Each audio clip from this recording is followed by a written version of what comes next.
Hoje a gente vai tratar de um assunto que eu tenho certeza que causa a curiosidade de vocês. Vocês acreditam em astrologia, horóscopo? Acreditam que os astros possam estar guiando? Não, nem um pouquinho, nem no seu signo. Qual é o seu signo? Virgem. Ah, então, o signo Virgem, ele teria na constelação a imagem de é, como é que se fala aquele um unicórnio? Unicórnio não, é um homem minotauro. Entendi. Tá aí um assunto para a gente discutir, né? Porque, enfim, é, há várias formas da gente enxergar o céu. Os antigos, aí os antigos gregos, também os antigos indígenas dessa terra, eles viam no céu deuses. E aí, talvez a gente, por conta da nossa época, a gente não consiga mais enxergar os deuses no céu. A gente é, digamos assim, um pouco. Nós somos, né, filhos e filhas da astronomia moderna, que é uma astronomia sem deuses, que começou sobretudo com Galileu e Copérnico. E hoje a gente vai abordar isso. Como que aconteceu da leitura que a gente faz do céu, ela ter sofrido tantas transformações, né? E assim, é uma verdadeira luta como que se trava essa leitura, porque há essa compreensão, né, de que os povos da antiguidade, eles acreditavam, a maioria deles pelo menos, os que a gente estuda hoje, né, os povos da antiguidade, que eu particularmente gosto de estudar, que são os gregos, os indígenas e os povos originários, os povos da floresta da nossa terra, que também tinham, desde 11 mil anos atrás, isso que a gente diverge entre a astrologia e a astronomia. E aí os povos da antiguidade, então hoje a gente vai ver um pouquinho da cultura grega antiga, como que os gregos, sobretudo Platão, viam o céu, né? E tem muito a ver com o que a gente hoje pode saber, que é o modo como os povos da floresta eles leem o céu, tem muito a ver, né? São formas que mostram como que o céu é carregado de deuses, né? Tem isso. E boa tarde, Lucas.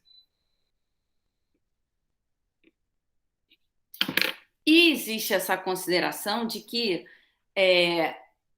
há na história da humanidade um determinado momento em que o céu perde o encanto, né? O céu passa a não estar mais de acordo com aquilo que era a leitura que os povos originários faziam do céu. No momento em que o céu perde o encanto, existe, por outro lado, a criação de uma ciência, que é a ciência chamada astronomia. Não, peraí, que eu estou me confundindo. Vamos colocar assim, é porque a questão os termos de que a gente se utiliza para fazer a leitura. Então, hoje a gente vai estudar o seguinte, Lucas. Hoje a gente vai ver de que modo a astrologia e a astronomia foram criadas, né? Na nossa sociedade, na sociedade contemporânea, a astrologia ela é lida como uma pseudociência.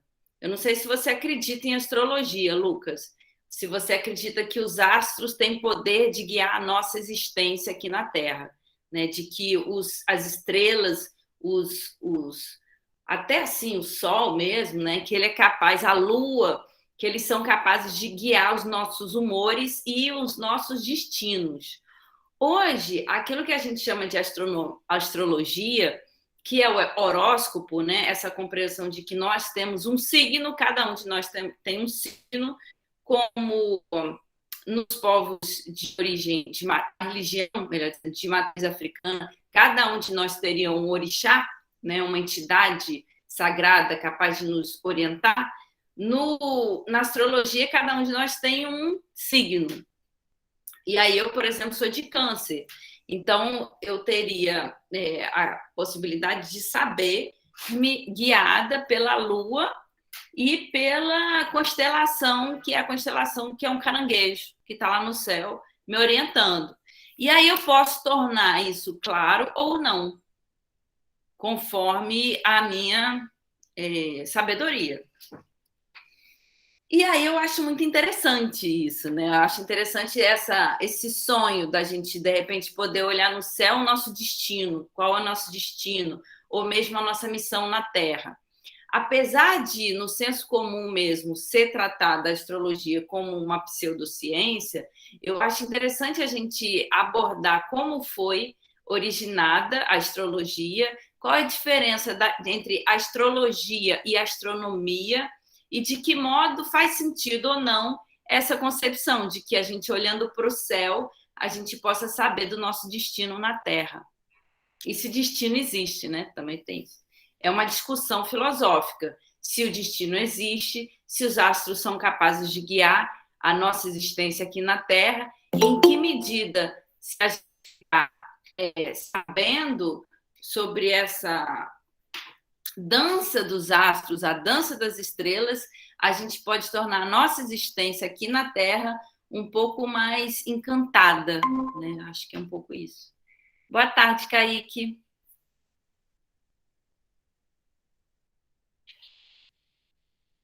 Como eu ia dizendo, a questão terminológica é muito importante, né? Você dizer o que significa a gente dizer astronomia na antiguidade.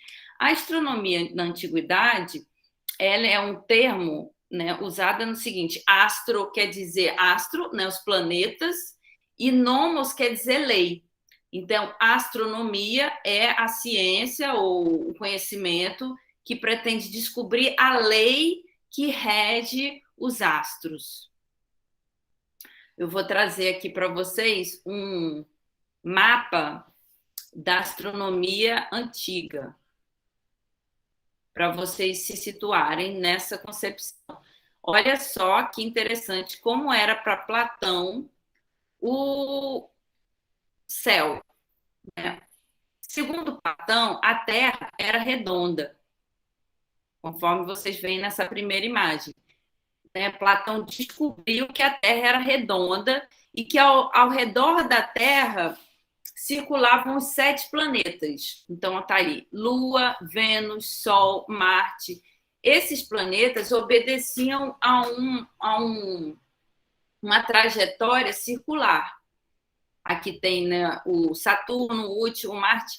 Depois desses planetas, segundo Platão, existiriam as estrelas fixas. Elas ficariam como um grande tapete penduradas no céu. Então, depois dos planetas haveriam as estrelas. O que é interessante é que, apesar de Platão nomear a ciência ou esse conhecimento, né, porque, de fato, vai ter uma questão que o Platão vai colocar, que é se esse conhecimento dos astros, ele é, de fato, uma ciência, ou se a gente só pode falar desse conhecimento a partir do trabalho que é o trabalho artístico. Né? Se quando a gente, por exemplo, a gente pinta a Terra com os planetas, segundo Platão, na verdade, a gente só pode falar sobre isso a partir de uma imagem. Né? A gente pinta como se fosse uma imagem. Apesar da gente poder pegar e olhar para o céu e ver exatamente isso, ele fala que, olha, o que a gente está vendo, na verdade, foi uma pintura de Deus. Aí ele vai falar que isso é uma pintura de Deus. Então, na astronomia de Platão, existe, que a gente pode dizer, uma concepção de astronomia como uma produção divina. né? Teria sido Deus que produziu o cosmo. E aí produziu, nesse ato de produção do cosmo, também a Terra, também os planetas, também o Sol. O que eu acho interessante é que Platão, ao conceber que os planetas foram produzidos por Deus, ele nos coloca nesse âmbito que vai ser a da astrologia contemporânea, que é o âmbito da certeza de que os planetas eles regem o nosso destino aqui na Terra. E quanto mais a gente pode tornar claro isso, mais a gente se aproxima da divindade de Deus. Então, segundo Platão, nós teríamos cada um destino que nos é endereçado quando a gente nasce. Então, o Platão, ele já lá na República, ele vai desenvolver esse conceito de que todos nós, nossa alma é eterna, o que é bacana por um lado, porque ele fala assim, olha, pode acontecer tudo. Pode acontecer a maior tragédia, pode acontecer o apocalipse, pode o mundo acabar, que a alma vai permanecer. A alma é eterna, segundo Platão. Inclusive, ele condena o suicídio, porque, segundo ele, a possibilidade de você antecipar a morte faz com que a sua alma fique condenada a ficar aqui, enquanto ela poderia. Se você cumprir a sua missão na Terra, você vai para o âmbito dos deuses, para a Ilha dos Bem-Aventurados. O que para Platão não é muito difícil, por quê? Porque basta você ser uma pessoa ética, né? Basta você conseguir realizar o seu destino com base no não fazer violência com os outros, né? Se você não violentar ninguém, você já está meio caminho andado de ter cumprido a sua missão na Terra e você vai ser encaminhado para o âmbito dos bem-aventurados. Então, Platão ele tem toda uma cosmologia que envolve a compreensão de que a gente está nessa Terra para cumprir uma missão e que, assim como Deus criou os astros, o céu, o movimento dos astros, né? Ele também criou a nossa alma, e quanto mais a gente compreende em que medida se deu essa criação, mais a gente se aproxima de poder, inclusive, chegar a ser Deus, ou deusa, uma deusa, né? uma alma divina. O filósofo, a filósofa seriam aqueles que têm alma divina. E aí tem uma série de contradições na teoria platônica. Primeiro essa, né, de que ele fala que, embora tenha sido Deus que criou os astros, o cosmo, o modo dos astros circular, né, a gente só pode alcançar essa sabedoria a partir da arte, a partir das imagens, porque o conhecimento de fato sobre como se dá esse movimento dos astros, só Deus pode ter. Ele fala que a gente vai estar sempre fadada a ter uma imagem do que seria, de fato, criação de Deus. E aí, então, a gente dispõe da linguagem para compreender isso e a gente dispõe do nosso próprio destino, na medida em que, se a gente se aproxima desse modo como Deus concebeu os astros, a gente pode se realizar como seres divinos também.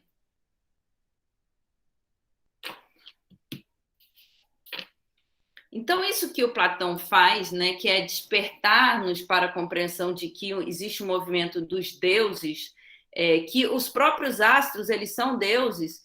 Então, a gente tem, inclusive, o nome dado aos planetas em grego são nomes que vão ser traduzidos para o latim com nomes de deuses, né? A gente tem aqui, por exemplo, Vênus seria Afrodite, a deusa do amor. Marte seria Ares, que é o deus da guerra. Marte, Ares, então são esses, sobretudo, né? Hélios, Sol, né? São termos que vão ser traduzidos para o latim, e aí eu acho que perde um pouco o teor, que é o teor de serem deuses no original, né? Os astros, eles têm nome de deuses no grego.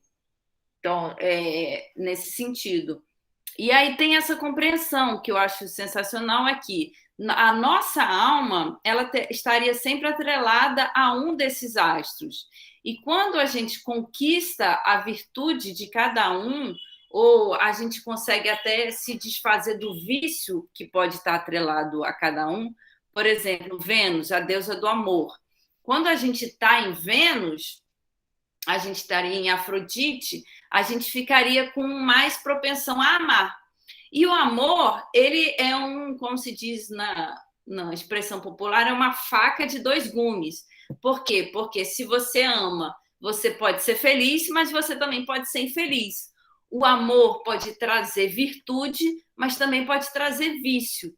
Então, quando você está com a sua casa astral em Vênus, você pode se tornar uma pessoa mais produtiva, no sentido filosófico, inclusive, né? Produção de pensamento, como você pode também ficar mais atrelada ao corpo, o que seria estar também mais atrelada ao vício, no caso do amor.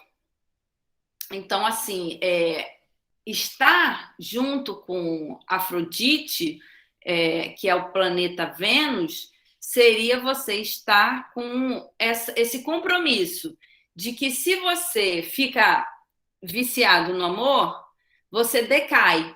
E aí você vai para Mercúrio. Você vai ter que trabalhar de novo Mercúrio para poder ascender a Vênus. Ao mesmo tempo, se você consegue realizar o amor de uma forma produtiva, né? Por exemplo, na filosofia, a gente sabe que a palavra filosofia no grego é amor, né? Amor, philos, ao saber. Então, se você consegue fazer conforme coloca lá Platão numa obra chamada Filebo, se você consegue realizar um amor de forma equilibrada, através da filosofia, sem muitos exageros, e conforme os desígnios da deusa chamada Afrodite Uranus, que é a deusa do céu, Afrodite, o amor celeste, né, divino, aí você pode passar para outro planeta, no caso aí você vai pular a sua alma, melhor dizendo, a sua alma vai pular para o Sol e aí ela vai subir nessa hierarquia celeste. E igualmente, quando você estiver no Sol, se você conseguir trabalhar bem isso, né, e se tornar uma pessoa solar virtuosa, você vai passar para Marte. E assim sucessivamente, até talvez conseguir atingir esse âmbito que é o âmbito das estrelas fixas, que é o âmbito onde estão os deuses de fato. Aí você pode se tornar um deus, uma deusa.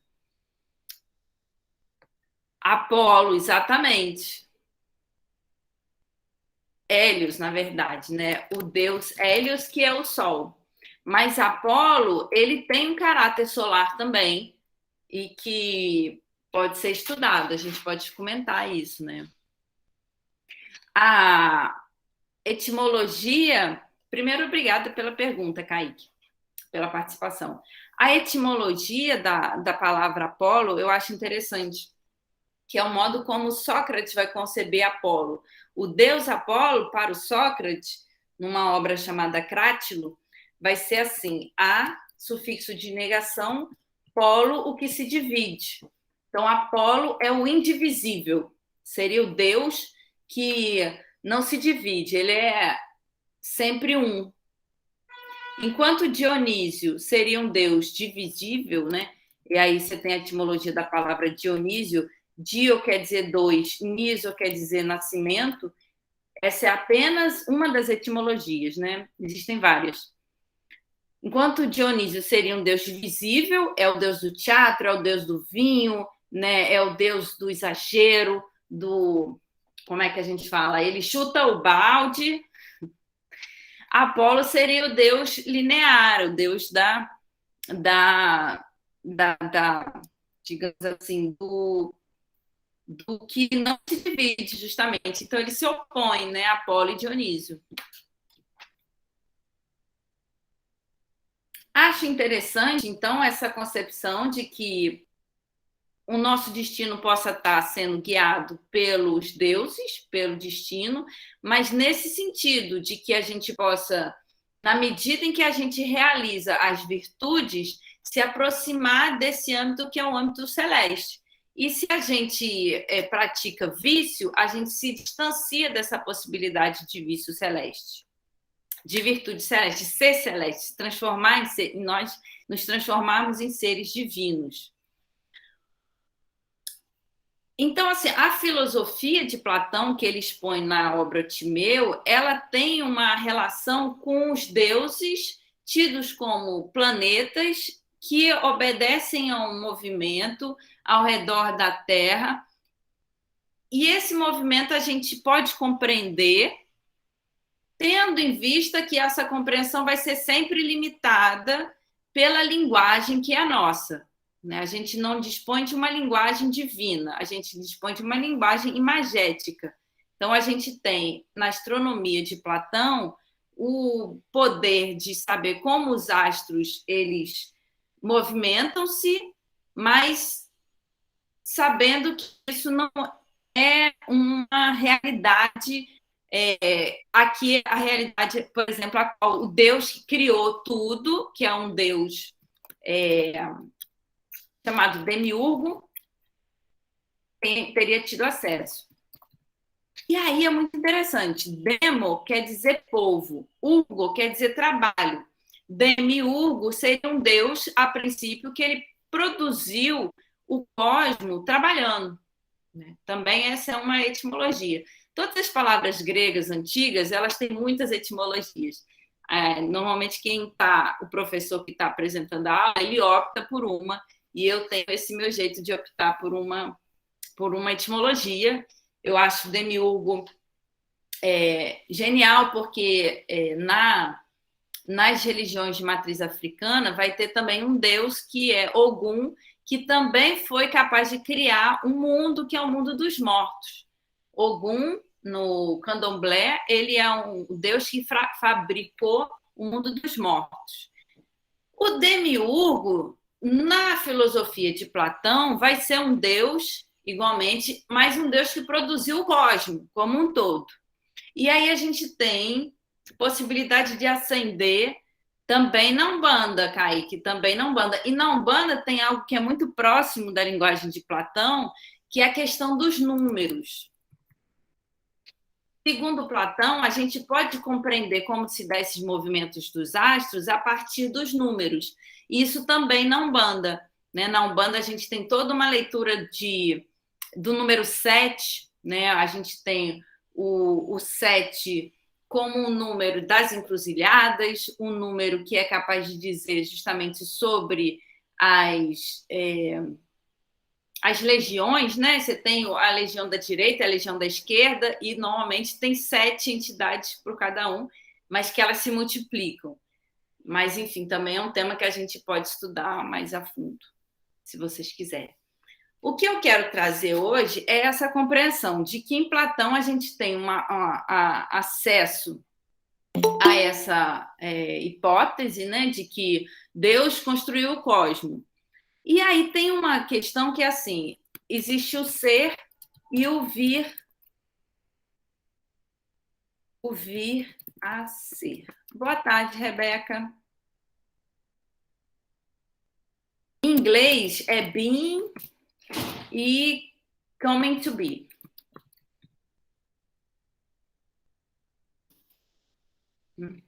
Que é o ser enquanto totalidade e aquilo que vem a ser. O ser seria justamente esse âmbito em que Deus está para poder produzir o cosmos, que é essa totalidade em que a gente vive. Então, você tem 2 âmbitos, o ser e o vir a ser. O ser, existe uma discussão se o ser está no tempo ou não. Por quê? Porque o vir a ser, ele é tempo. Nós, enquanto viemos a ser, nós sempre estamos no tempo. Nós, supostamente, nascemos e vamos morrer. Nós viemos a ser, nós nos tornamos. E aí nós estamos no tempo. Existe uma discussão se Deus, quando ele produziu o cosmos, se ele veio a ser também junto com o cosmo, se ele vem a ser também junto com o cosmo. Né? Existe essa discussão se o Deus de Platão ele seria um Deus panteísta, né? Panto quer dizer totalidade, panteísmo é a compreensão de que Deus está na totalidade. Então, se seria Platão um Deus panteísta, que compreende que Deus continua vigorando na totalidade, ou se ele é um Deus que criou o cosmo e depois ficou em outro lugar, observando para ver se está tudo legal. O que eu acho interessante é que a gente tem, sim, uma compreensão de que a alma ela está em tudo e a alma ela é divina.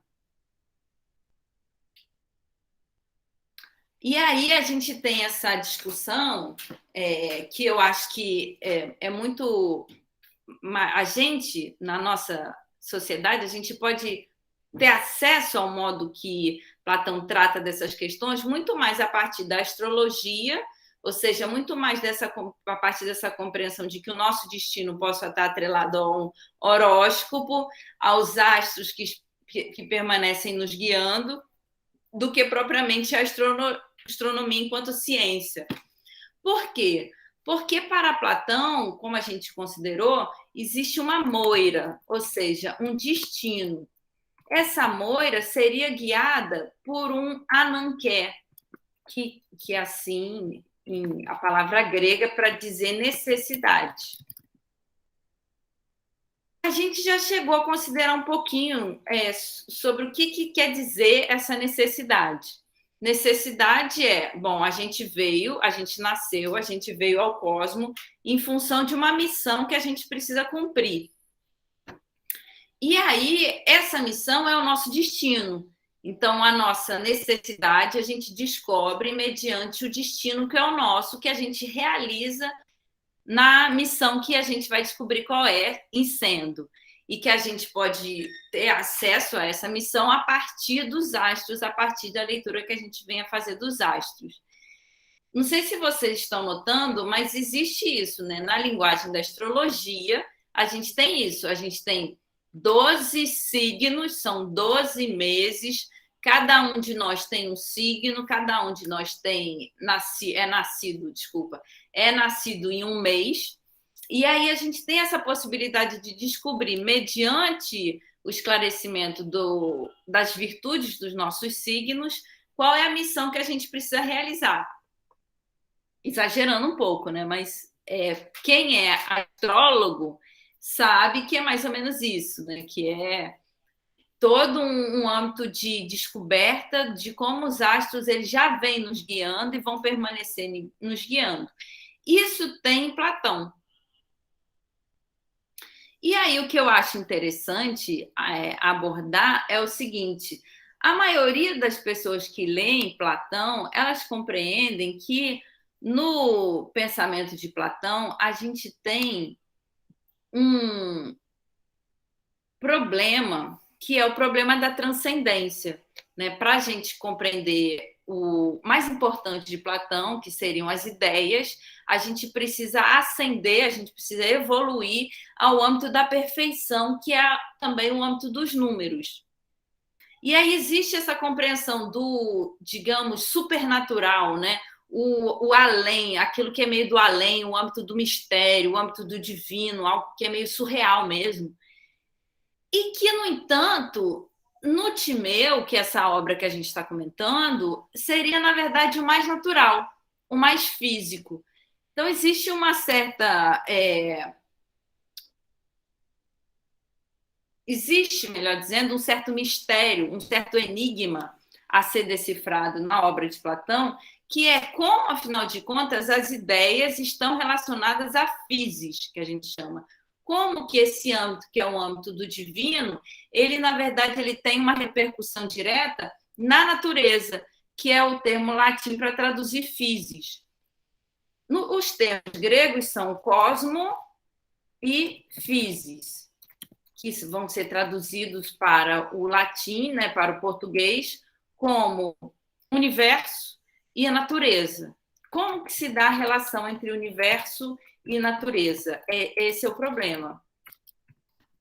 E cada vez que a gente vai conseguindo decifrar um pedacinho desse problema, mais a gente se dá conta de que o projeto platônico ele é muito mais fácil de compreender pela astrologia contemporânea, pela essa leitura que a gente possa fazer dos horóscopos, do que propriamente daquilo que a gente chama de astronomia. Por quê? Porque o modo como o universo se espelha na physis é a partir daquilo que o Platão o termo que Platão vai usar numa obra que se chama Nomos, né? E daí é interessante a gente ver astronomia, o Nomos, que é astronomia, também vai estar numa outra obra que se chama As Leis. Nomo quer dizer lei. E nas leis a gente vai ter o termo teatro de marionetes. O Platão vai falar que nós somos marionetes dos deuses. Que somos marionetes dos deuses, que existiriam entidades divinas nos guiando para que a gente possa existir com base nisso, que é o destino, nosso destino da humanidade. E como que a gente pode descobrir como que funciona esse teatro das marionetes? O que a gente sabe até agora é que Platão ele descobriu ou colocou na obra dele a circunstância de haver uma certa geometria e alguns números que podem nos facultar a compreender como que se dá esse teatro de marionetes. Eu não sei se vocês notaram, mas eu estou procurando não usar a palavra matemática. Por quê? Porque não existia a palavra matemática na época de Platão. A palavra matemática vai ser cunhada muito depois. Tinha a palavra mátema. Mátema quer dizer, era um verbo que quer dizer aprendiz, aprender. Então, você tinha o aprendiz, você tinha o aprendizado, que era o mátema, mas não a palavra matemática. O que a gente tinha e tem na obra de Platão é geometria e os números. E a compreensão de que, uma vez tendo alcançada a harmonia dos números, a gente conquista a realização do amor. E aí está a essência disso que seria o teatro de marionetes na obra de Platão, seria o amor. Né? O amor, em grego, pode ser Eros, mas pode ser também Afrodite. Seriam deuses, ou pelo menos daimons, que a gente chama em grego, entidades que nos orientam para a gente conseguir ascender a sermos divinos.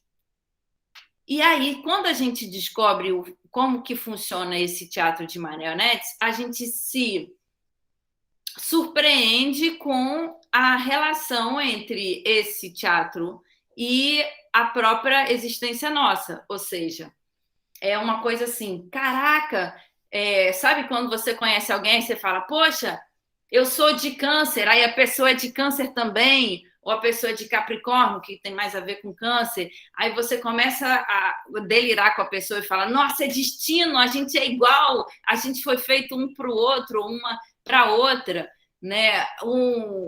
Nós somos a realização de um sonho, né? Essa coisa que é o amor, né? Que é uma coisa meio delirante mesmo, a descoberta de que você combina com outra pessoa. Pode ser que isso nunca aconteceu com vocês, mas aquilo que a gente conseguiu decifrar até agora, que para Platão existe a possibilidade da gente descobrir a lógica que rege a natureza como sendo a lógica de um teatro, que ele vai nomear de teatro de marionetes, e que a gente não tem qualquer controle sobre esse teatro. Né? São os deuses que nos guiam. E a gente pode tornar claro como que se dá essa orientação divina a partir do estudo dos astros. E compreender que essa orientação divina, ela segue uma harmonia, que é a mesma harmonia que rege a todos os animais. O que eu acho mais interessante é o seguinte, assim como Platão vai falar que a gente pode conhecer, digamos, a pessoa com quem a gente vai ter uma vida amorosa, também os animais. Então, assim como, sei lá, a andorinha fêmea encontra o andorinho macho, ou pode ser até uma relação homossexual, a andorinha fêmea encontra a andorinha fêmea, não sei, pode ser, né? Porque existe homossexualismo entre animais também. Então, assim, cachorro, né? Cachorro, volta e meia a gente vê gato, eu tenho 2 gatas aqui que elas se pegam. E aí é toda uma discussão sobre essa questão de que Platão ele está nos buscando, desculpa, tornar clara as leis que regem a natureza.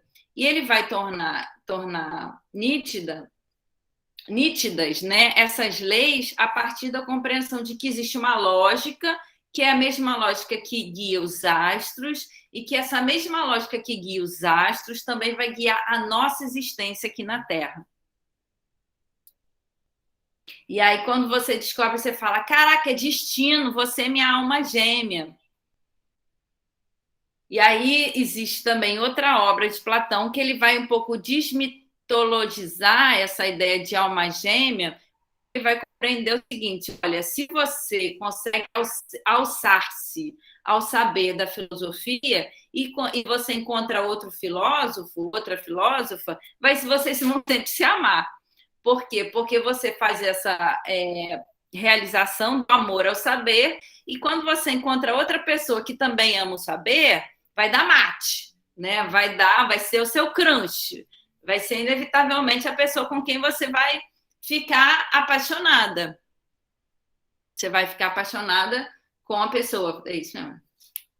Você vai se apaixonar pela pessoa. O filósofo tem esse problema, mas não vai ser só o filósofo. O Platão vai falar também nas artes. Então, você é um artista. Aí você conhece outra pessoa que também é artista. Vai dar mate. Você vai se apaixonar, vai ficar ali. Enquanto a lua estiver vigorando no céu e vocês estiverem fazendo arte, vocês vão se amar. Então, assim, não tem muito segredo também. Esse destino, essa moira, que é o termo grego, ele fala sobre uma realização de fato humana, né? É um pouco assim, como que a gente pode saber, descobrir a felicidade? Aí o Platão vai falar, olha, a nossa felicidade de nós humanos é igual à felicidade dos animais. E assim como os animais migram, né, os passarinhos migram, sei lá, os peixes migram, os cardumes migram, nós seres humanos, nós migramos em sociedade. A gente vai vivendo em sociedade e a gente nem sabe que a gente está fazendo algo que vai nos proporcionar a descoberta do amor. E aí, quando a gente descobre, a gente se surpreende e a gente acha que aquilo era impossível de acontecer, mas aconteceu. O que o Platão fala é que a gente pode ficar nesse limite, que é o limite da descoberta do amor casal, mas a gente pode evoluir, a gente pode descobrir-se apaixonados pelo céu, apaixonados pelo sol, apaixonados pela lua. E aí é muito mais interessante, por quê? Porque se uma comunidade inteira, se a sociedade inteira se apaixona pelo céu, se apaixona pela astronomia, a sociedade toda, como um todo, vai tender a ser mais feliz. Né? Vamos viver em comunhão com a natureza. Uma coisa assim meio hippie.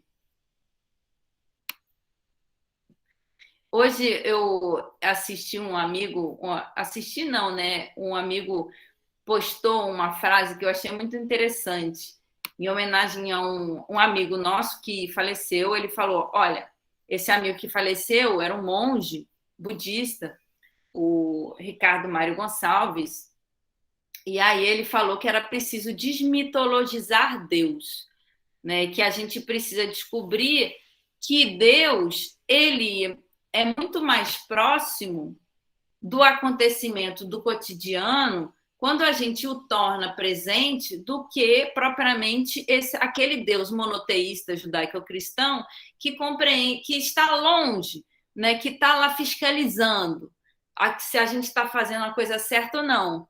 Ele vai falar, olha, esse Deus que é um Deus mitologizado, ele é um Deus distante do acontecimento do cotidiano. Então ele falou, olha, é preciso desmitologizar Deus. E eu, como sou estudiosa de Platão, eu fiquei pensando, poxa, Platão ele é um autor que ele coloca mito em tudo. Na verdade, Platão ele compreende que tudo é mito. E aí fiquei pensando, poxa, talvez em vez de desmitologizar Deus, a gente pode transformar tudo em mito, que vai dar no mesmo. A gente vai poder ter acesso a Deus da mesma forma, só compreendendo que tudo é mito. Foi o Shaku Kashin, que é uma pessoa muito iluminada. E aí a gente tem também isso, né? No budismo, a compreensão de que tudo que nos atrapalha, tudo que, de certa forma, nos afasta da verdade, e aí tem toda uma discussão, né, sobre a verdade, são três que o Buda teria alcançado a descoberta de como que essas três coisas, na verdade, são ilusórias, que é a velhice, a doença e a morte. Todos nós somos atravessados, volta e meia, por isso, né? Pelo medo da doença, pelo medo da morte ou pelo medo da velhice. O que o Buda, quando ilumina, descobre é que isso é estar no samsara, que a gente chama, que é um movimento de medo. A gente, na verdade, o problema disso, né? O problema da velhice, da doença e da morte é o medo que a gente tem disso. E que quando a velhice, a morte e a doença acontecem, se a gente permanece nesse âmbito que é o medo do que isso pode promover, a gente permanece no samsara.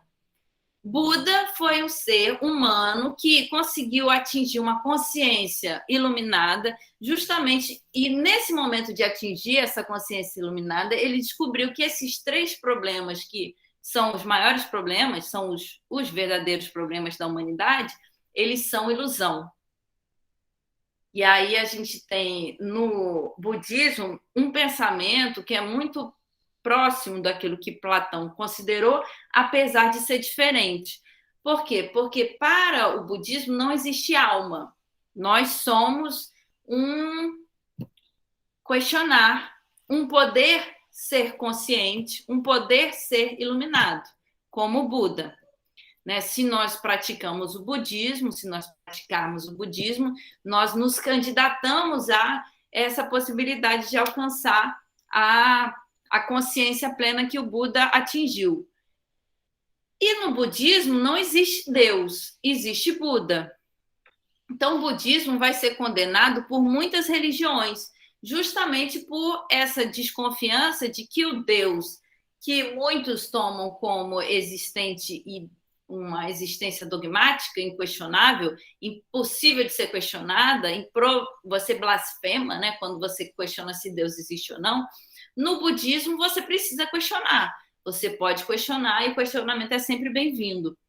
E também a gente tem uma relação no budismo, que é essa relação entre ser e vir a ser, entre eterno e acontecimento. E a descoberta da nossa vida, como que a gente vai se relacionar com o ser e com vir a ser, é uma descoberta fantástica, é uma possibilidade de realizar na existência também essa consciência divina, que é uma consciência divina, apesar de não existir Deus. E aí você tem toda uma discussão, né? Cada budismo, existem várias correntes do budismo.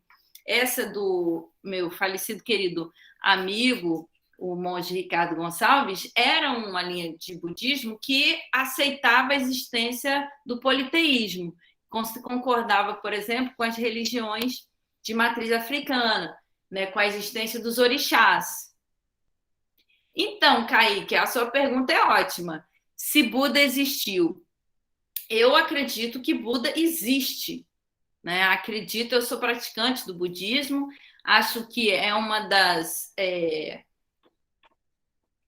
sabedorias mais rigorosas que já tiveram lugar na Terra.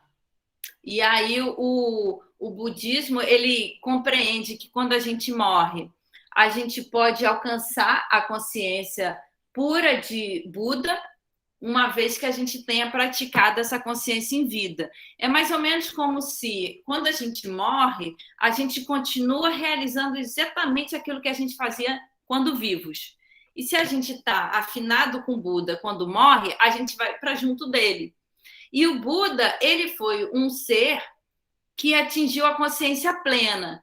No momento em que Buda atingiu essa consciência, ele passou a ter clareza e poder de para onde ele vai reencarnar. Então, o Buda seria um ser que ele vem reencarnando desde o momento em que ele iluminou, e ele escolhe onde ele vai reencarnar, e ele deixa sinais para os seus seguidores, para que quando ele estiver reencarnado, os seguidores descubram onde ele está, e quando ele é criança ainda, ele vai ser resgatado da família dele, em que ele nasceu, para ir para o monastério e receber os ensinamentos de Buda, para ser um Buda, um líder, né?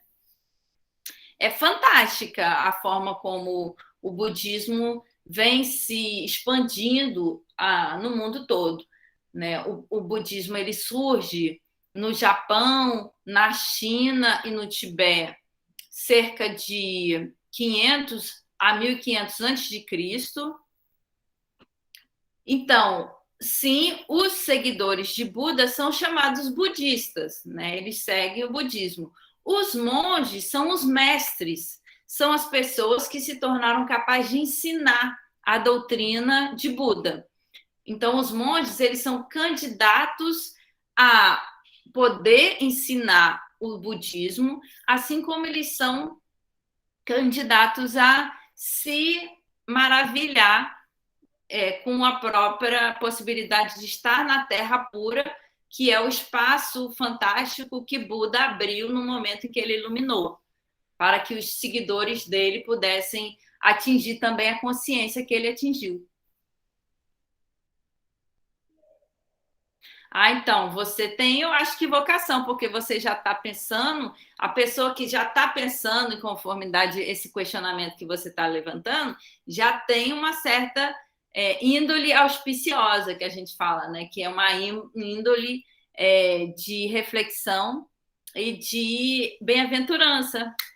Eu acho que você pode sim se tornar um monge, por que não? Eu faço votos para que você, pelo menos, frequente um templo, você vai gostar de frequentar. Eu sempre que eu estou em eu faço alguma viagem para outra cidade, outro país e tal, eu tenho o hábito de ir visitar os monastérios. E de quase no mundo todo a gente tem, né? Cada região tem aí uma casa, um templo para a realização dos rituais budistas. E é sempre super calmo, normalmente tem um laguinho com peixe, é maravilhoso, os templos são maravilhosos.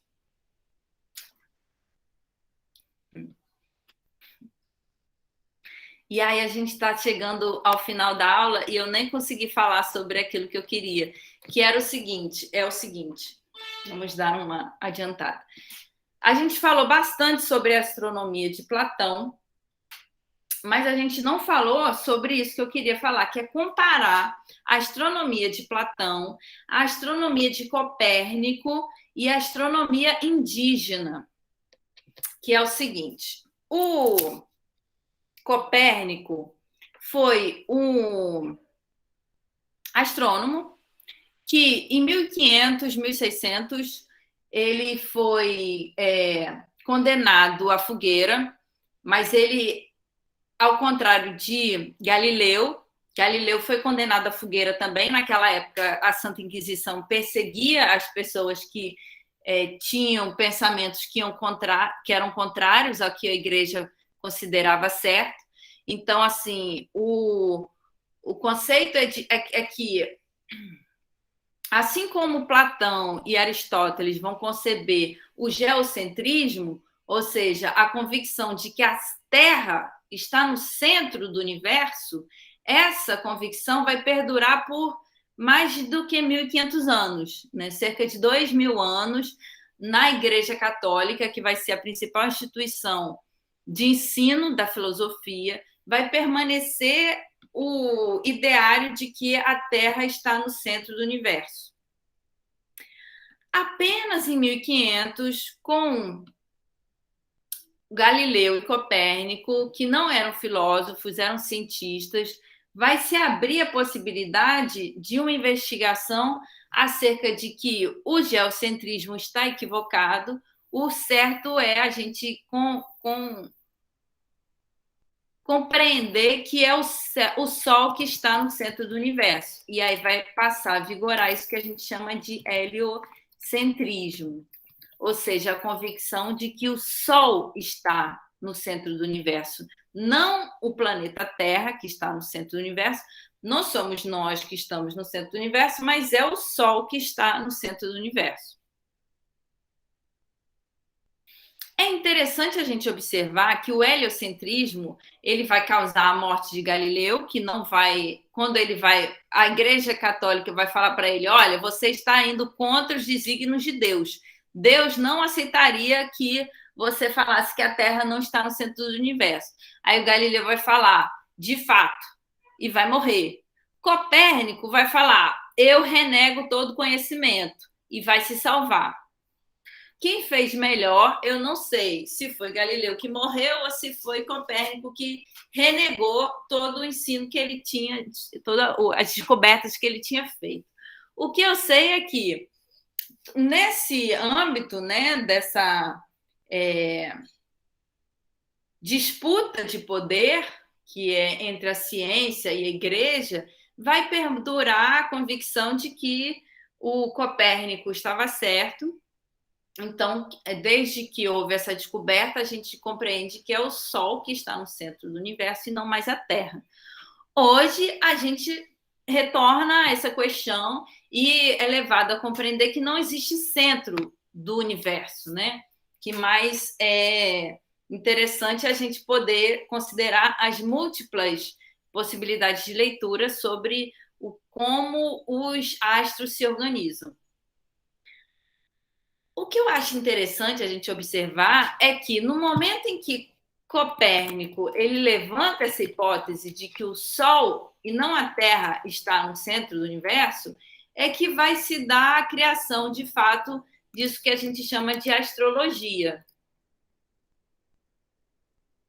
No momento em que a astronomia ela deixa de ser organizada por Deus, a gente tem a criação disso que hoje a gente considera uma pseudociência, que é a astrologia, que, por sua vez, vai ser justamente espelho de deidades, espelho das entidades divinas que podem nos guiar ou não. E isso no horóscopo. Então, a gente tem um despreendimento, né, dessas formas de conhecer o céu, que a astronomia vai virar uma ciência rigorosa e a astrologia vai ficar responsável por conceber qual é o nosso signo e de que modo esse signo repercute aquilo que os astros... o modo como os astros se organizam. Desculpa. Então, na astrologia, a gente permanece podendo compreender isso, que os astros organizam o nosso destino. Mas já na astronomia, não. A astronomia, desde o momento em que Copérnico compreende que é o Sol que está no centro do universo, não a Terra, a astronomia se transforma em uma ciência rigorosa e ela vai estar a serviço aí de uma técnica em que as máquinas vão procurar ler o movimento dos astros. Então, vão ser criados os mais diversos aparatos para ler o Sol, o telescópio, o próprio... tem os telescópios gigantescos, né?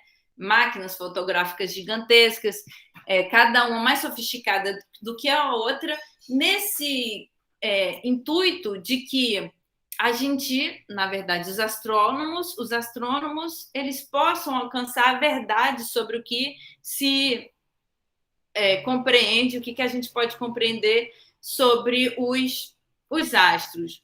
O que eu acho interessante a gente deixar claro é que, apesar de Copérnico e Galileu, eles estão nesse momento da revolução industrial, no momento em que vai ser inventada a luneta, né? A luneta vai ser inventada justamente por Galileu. Ele vai descobrir que se botar uma lente num aparato, como é que chama isso?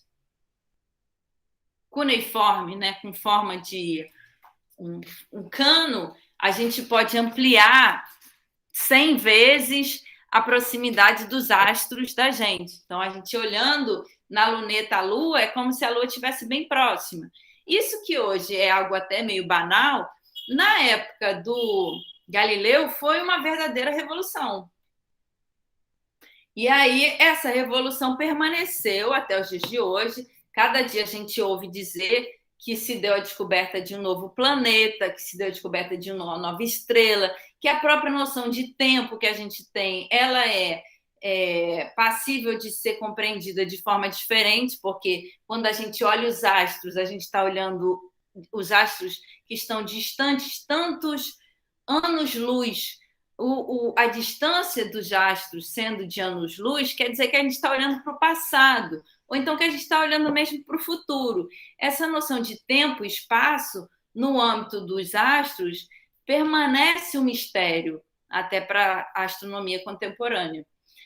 E mais do que isso, a astronomia contemporânea ela vai ter um lado dela que ela vai voltar a se assemelhar àquilo que Platão concebeu como verdadeiro, mesmo que seja no âmbito da obra de arte, sendo uma obra de arte mesmo criada por Deus. O que é a compreensão de que os números sejam capazes de revelar a verdade muito mais do que essas imagens de que a gente dispõe, o que a gente hoje pode chamar de matemática. Então, às vezes, o astrônomo, o cientista contemporâneo, ele pode fazer uma descoberta genial, como fez Einstein, né? Einstein descobriu aí que a existência dos buracos negros, e Einstein descobriu a existência dos buracos negros apenas a partir do cálculo que a luz tenderia a percorrer no âmbito desses buracos negros, porque o buraco negro ele suga tudo, então ele suga a luz também. E aí o Einstein fez o cálculo dessa questão de que chegando a uma determinada parte do universo, a luz fazia como se fala, uma elipse, a luz ela caía. E aí ele foi levado a descobrir, a partir de cálculos matemáticos, que isso se dava em função da existência dos buracos negros. A elipse, o círculo que a luz percorre no universo, se dava em função de que o buraco negro ele suga a luz. E o Einstein descobriu isso apenas a partir do cálculo matemático. Muitos anos depois, a ciência contemporânea ela foi levada a fazer aparelhos, né, mais sofisticados que vieram a comprovar aquilo que o Einstein fez apenas a partir de cálculos. E aí, para a gente terminar, eu queria trazer para vocês isso que é também interessante, eu acho, pelo menos, que é a forma como os indígenas, os povos da floresta do Brasil, compreendem que é a astronomia. Os povos originários dessa terra, eles também têm uma astronomia, e é uma astronomia muito original e é muito parecido com aquilo que o Platão concebeu. Os indígenas, eles compreendem que os astros, as estrelas, elas são deuses. E aí só que os deuses deles surgem a partir dos animais que eles conhecem. Então a gente tem o indígena, né, um ser da floresta, ele olha para o céu e ele vê uma tartaruga, ele vê uma capivara, né? Aqui está bem mais nítido. Ele vê animais da floresta. Aqui. Canoa. E ele compreende que esses animais, eles estão presentes na vida deles. E aí, para fazer, por exemplo, uma caçada, para caçar algum animal, ele olha nos astros se esses espíritos estão favoráveis à caçada ou não. Além disso, eu queria deixar a imagem para vocês na aula de hoje, essa compreensão de que também os povos do Egito Antigo tinham uma astronomia muito rica. E a gente, hoje, só deu tempo da gente estudar um pouquinho da astronomia de Platão, mas eu gostaria de, numa outra oportunidade, trazer também como os egípcios interpretavam os astros, né? Em que medida os povos da antiguidade, os egípcios, tinham uma astronomia anterior àquilo, à astronomia que Platão traz no Timeu, mas igualmente vigorosa, igualmente capaz de dizer algo sobre o nosso cotidiano, o que eu acho sensacional, né? A gente poder olhar o céu e ver no céu o nosso destino. Bom, então hoje a gente fica por aqui. Eu agradeço muito pela presença. Deixo um beijo no coração de cada uma e até semana que vem.